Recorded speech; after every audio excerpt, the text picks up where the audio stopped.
There are 3 different ways to best experience the changing of the guard at Buckingham Palace, whether that's for the casual, the determined, or for the enthusiast. Unfortunately though, this 300-year-old tradition where the old guard hands responsibility of the palace to the new guard is experienced by most tourists in a less than ideal way. So here's everything you should know about witnessing the changing of the guard in London.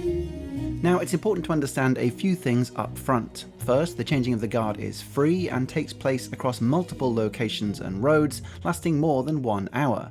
So, although this means it's impossible to see everything in one visit, it is still very possible to see the highlights in one visit. Time-wise, the ceremony starts around Buckingham Palace, officially at 11 AM, usually Mondays, Wednesdays and Fridays. But the timing does vary, so I've linked the official schedule in the description below or via this QR code, along with a bunch of other helpful info I'll be covering later. So let's start with the best casual way to experience the ceremony, since this is the most fun and the one I think works best for most people, or whatever version fits your interest. Now, the average tourist who hasn't done any research, unlike you, will head straight to Buckingham Palace, and to be clear, you will still see parts of the ceremony here, but it will be a lot more crowded, especially in the summer.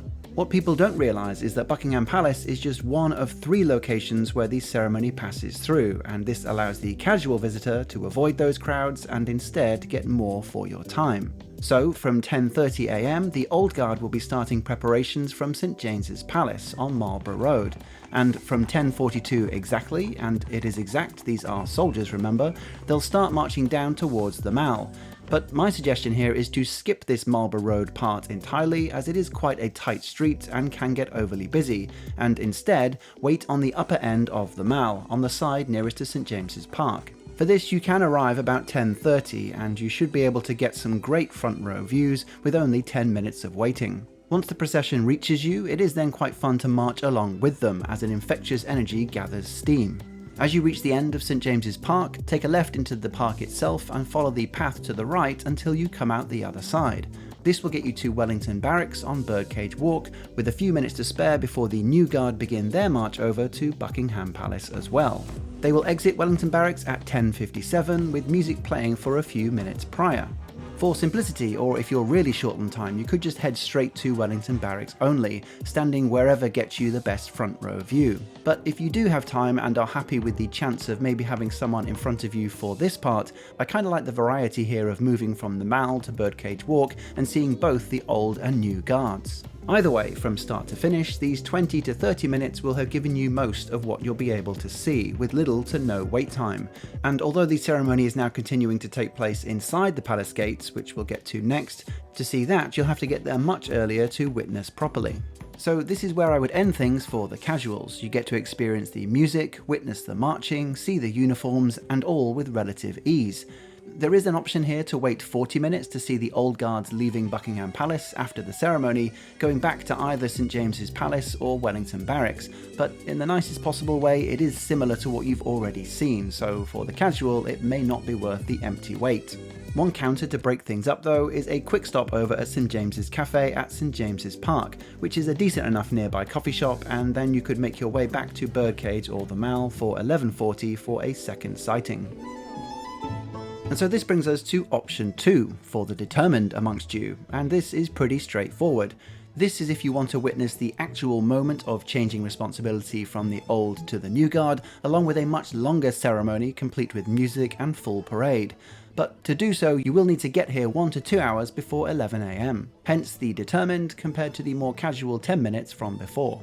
There are 3 different entrances that the guards will use to move in and out from, so just head straight to the gates as close as you can to an opening and just wait.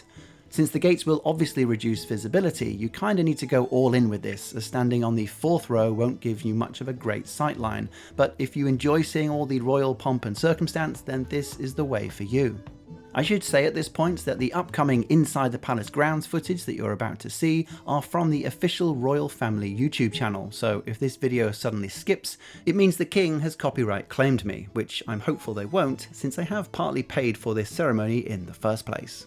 The most important difference you get here by being up close to the palace gates are seeing the old and new guards coming together over the span of 40 minutes, all accompanied by the marching band. So it's much more involved than the casual passing by, but it is more of an extension of the same. The two captains will meet in the centre of the forecourt, touching left hands, which is the exact point at which they exchange responsibility of the palace from one to the other. Whilst they once would have exchanged actual keys, nowadays this is symbolic only, because of course there are no actual keys to exchange anymore. So who knows, maybe one day they'll be swapping phones once Charles has Unlock My Home on Arrival switched on. With the ceremony added in, you're looking at up to 3 hours in total from arrival to finish, but this is definitely the best choice for those wanting to witness the full spectacle.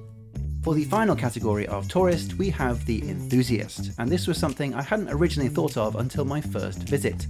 When you're here on your own, you'll hear snippets from all of the nearby tour guides, giving so much more context and history to what you're seeing. For example, understanding how these Gurkhas, largely from Nepal and North India, became part of the changing of the guard ceremony really added an appreciation for what I was seeing. So my third suggestion is to book a tour guide for the added context, and I've linked 2 of the most popular in the description below and via the QR code. Do be aware that most tour guides won't go anywhere near the gates of Buckingham Palace due to the crowds that we've just gone through, so they'll be focusing more on the routes we went through first, but with added information. For another deep dive covering the best locations to book your hotel when in London, check out this video now for the best spots to stay around the city. Until the next one, thanks for watching. Carry on, monkey.